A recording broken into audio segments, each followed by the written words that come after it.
Pour les 11 millions de téléspectateurs qui ont allumé leur télévision pour regarder la BBC la nuit d'Halloween 1992, Ghostwatch était annoncé comme un documentaire sur une véritable histoire de hantise. Une enquête menée par des experts en tout genre, diffusée en direct à la télévision. Excitant, n'est-ce pas ? Pourtant, pendant les 90 minutes qui ont suivi, de nombreux téléspectateurs n'ont pas réalisé qu'ils regardaient une mise en scène qui avait été écrite afin de paraître le plus réel possible. Ghostwatch serait peut-être passée inaperçue si elle n'avait pas causé de véritables drames, laissant un grand nombre de téléspectateurs brisés.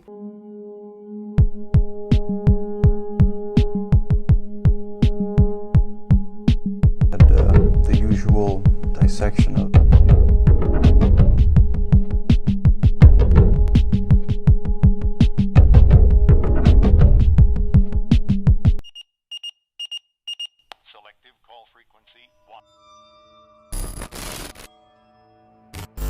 Connaissez-vous la grande panique du 31 octobre 1938 ? 31 octobre 1938. C'est la nuit d'Halloween, et de nombreux auditeurs américains qui écoutent le show en direct du Mercury Theatre ont le choc de leur vie.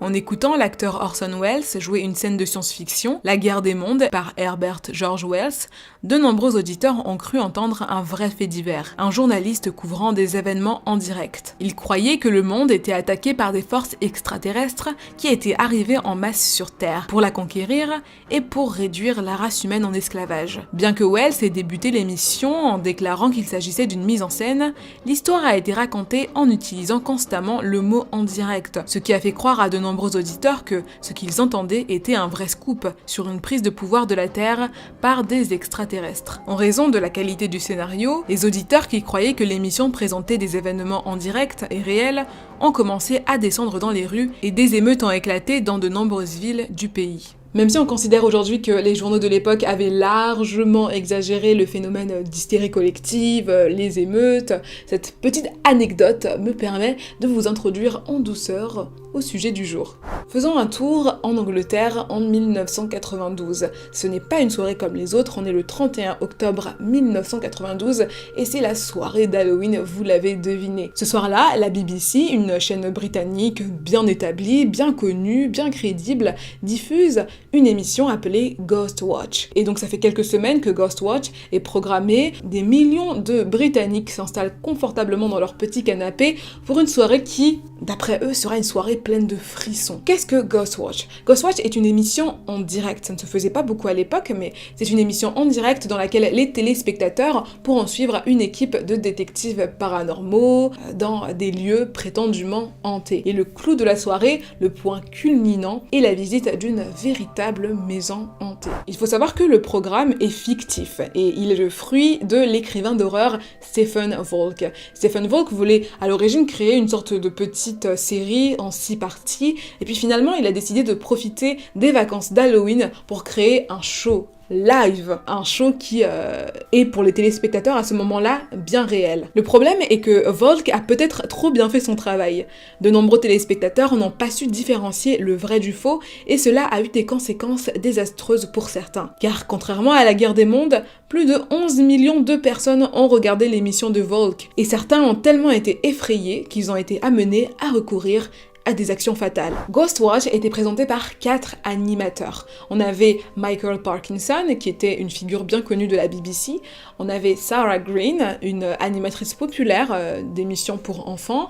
Son mari, Mike Smith, qui était lui animateur radio et télévision. Et enfin, Craig Charles, qui était comédien mais aussi présentateur télé. Michael Parkinson était surnommé Parky par les téléspectateurs et c'était une figure un peu comme Jean-Pierre Pernaut. Et puis le fait que Parky, donc Michael Parkinson, se montrait parfois extrêmement sceptique pendant l'émission, ça a contribué à renforcer l'effet de crédibilité auprès des téléspectateurs. Le concept de télé-réalité était en 1992 très peu connu. Si vous voulez, il y a eu un grand essor de la télé-réalité à partir des années 2000, mais en 1992, au Royaume-Uni, on connaissait très peu d'émissions de télé-réalité. Il y avait par exemple eu The Only Way is Essex, mais c'était tout. Plusieurs des effets spéciaux utilisés étaient également considérés comme révolutionnaires pour l'époque. La caméra infrarouge qui devait identifier l'activité des fantômes par la chaleur, l'utilisation de la pixelisation pour masquer les visages des personnes interrogées, aucun de ces effets n'était couramment utilisé à l'époque et donnait à l'émission un air de réalité. L'équipe de production de la BBC voulait garder un air vraiment d'authenticité et donc ils n'ont pas fait une très grande pub pour ce programme, ils n'ont pas fait une pub qu'ils auraient pu faire pour une fiction par exemple. C'était simplement un programme où on allait suivre des journalistes, des enquêteurs paranormaux, on verrait bien ce qui se passerait mais bon...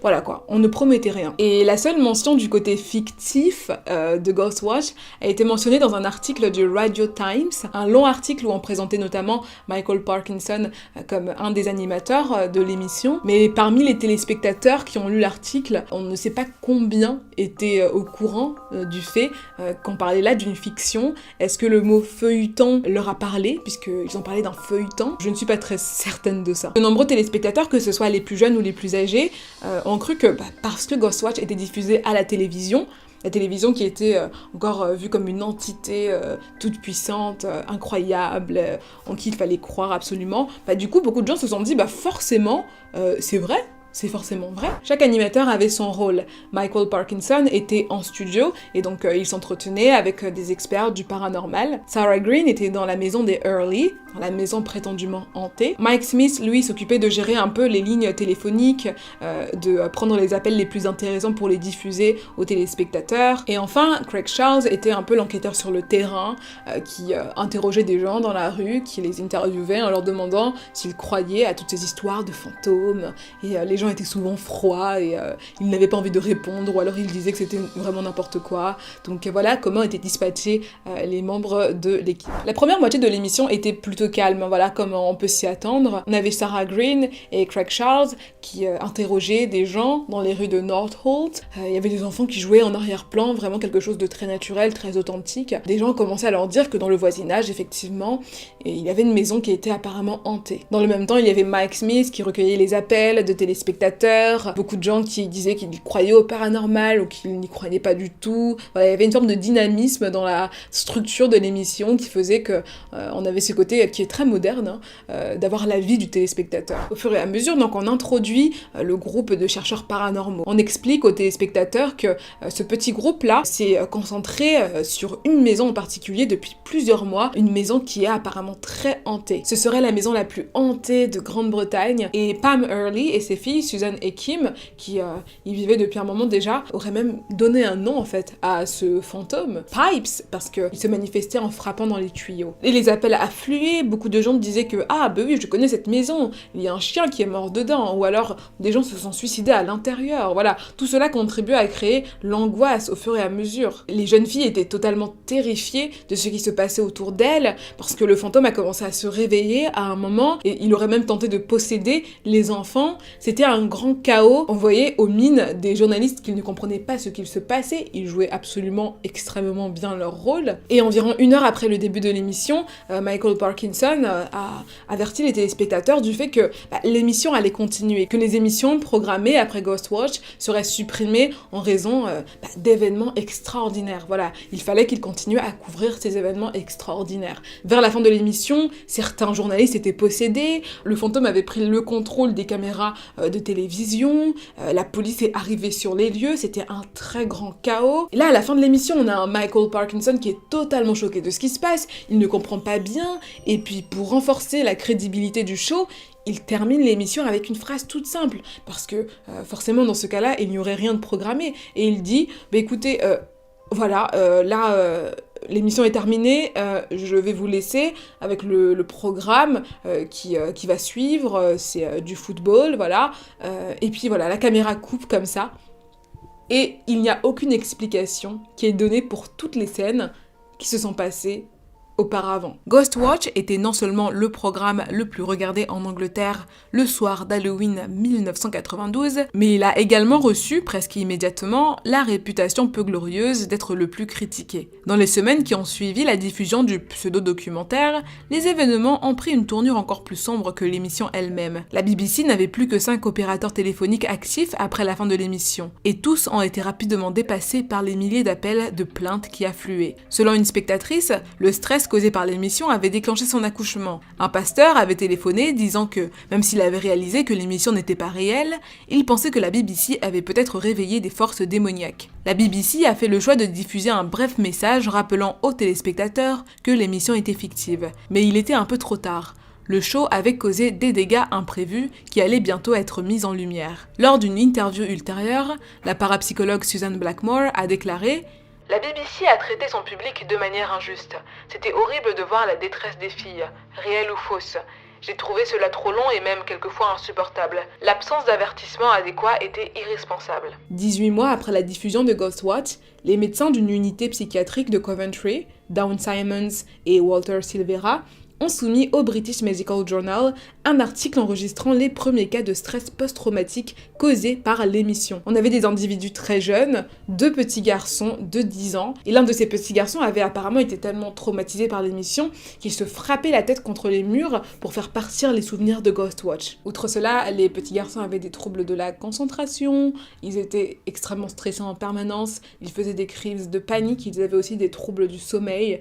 Voilà l'impact de Ghostwatch sur ses enfants. Et du coup, lorsque l'article est paru, le journal a reçu d'autres lettres d'autres médecins qui avaient du coup fait face à des cas similaires suite à l'émission Ghostwatch. Donc c'était quelque chose d'assez global. Dans les 5 jours qui ont suivi la diffusion de Ghostwatch, Martin Dinham, 18 ans, s'est suicidé. Une note dans sa poche disait « S'il y a des fantômes, j'en serai maintenant un. Et je serai toujours avec vous. » Ses parents sont convaincus que Martin s'est suicidé suite à la diffusion de l'émission Ghostwatch. Percy et April se sont installés donc tranquillement comme un grand nombre de Britanniques le soir du 31 octobre 1992 devant la BBC pour regarder Ghostwatch. Ils étaient accompagnés de leur fils Martin et son petit frère de 14 ans. Au début de l'émission, tout s'est passé très bien. Martin regardait l'émission avec beaucoup d'attention. Il avait l'air un peu passionné par l'émission. Et puis, il a commencé à devenir très nerveux, mais tout en étant extrêmement silencieux. Donc ses parents lui ont demandé si tout allait bien, il a assuré à ses parents que tout allait très très bien. Il faut savoir que Martin avait depuis longtemps un grand intérêt pour le paranormal, pour toutes ces histoires de fantômes, pour l'ésotérisme. Il faisait souvent des recherches sur le sujet, c'était un sujet qui le passionnait, mais aussi qui l'effrayait en même temps. Et il faut savoir que les radiateurs des Dinham avaient l'habitude d'être bruyants en s'allumant, en se mettant en marche.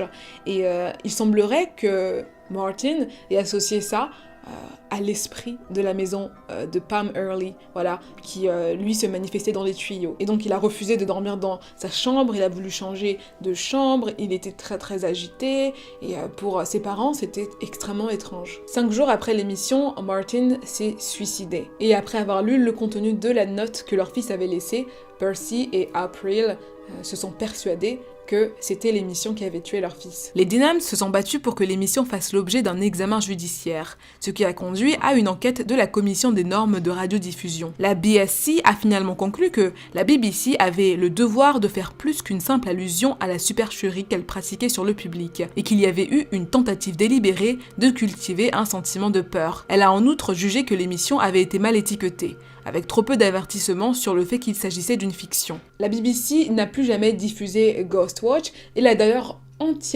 complètement renié pendant une décennie après sa diffusion. En 2002, le British Film Institute s'est offert une copie de Ghostwatch et a commencé à diffuser l'émission. Donc ils organisaient occasionnellement des projections de Ghostwatch pour la nouvelle génération qui avait envie de connaître ce documentaire qui était banni partout ailleurs. Et il arrivait d'ailleurs que le scénariste de l'émission, Stephen Volk, dont je vous ai parlé plus tôt, participe à ces séances tout simplement pour observer la réaction des spectateurs après tant d'années. Et il était ravi de voir que le film avait bien vieilli. Il était ravi de voir que son pseudo-documentaire plaisait toujours autant. Stephen Volk était fier de son travail sur le programme et a critiqué la BBC pour sa réaction. Je pense que si la BBC ne l'avait pas renié si vite, il y aurait peut-être eu une tentative de conversation à ce sujet. D'une certaine manière, c'était en quelque sorte l'une des questions que nous essayions de soulever, l'une des questions auxquelles nous voulions faire réfléchir le public. En quoi avez-vous confiance? Croyez-vous quelque chose parce que vous le voyez à la télévision? Parce que des experts en parlent? Il faut savoir que Stephen Volk n'a jamais fait de commentaire public au sujet du suicide de Martin.